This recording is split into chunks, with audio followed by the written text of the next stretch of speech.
ঈদের সময় দেবে কিছু কিছু মা বোনকে দামি দামি কাপড় কিন দিয়ে আমরা শুধু ঈদের দিনটাই পরে, সারা বছর আলমারি পরে আর বাক্স পরে।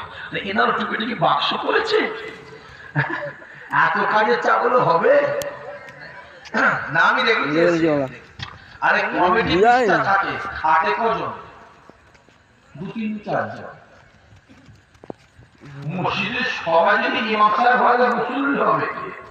ইমাম কটা? বল একটা মুসল্লি হাজার হাজার হাজার হাজার লাখ লাখ হতে পারে। ইমাম কটা? কমিটি থাকবে 10-12-15-20টা, আর এখন কি করবে? ওই 2-3 জন। হ্যাঁ ইনশাআল্লাহ। ইমাম বলবো আমার মোস্তাকি বলছে আমি দেবো 12 কিলো। আল্লাহ মোস্তাকে নিয়ে কবুল করে, ও রুজিটা আল্লাহ বরকত দেন, ও দানা আল্লাহ বরকত দাও, ওর মাইমুন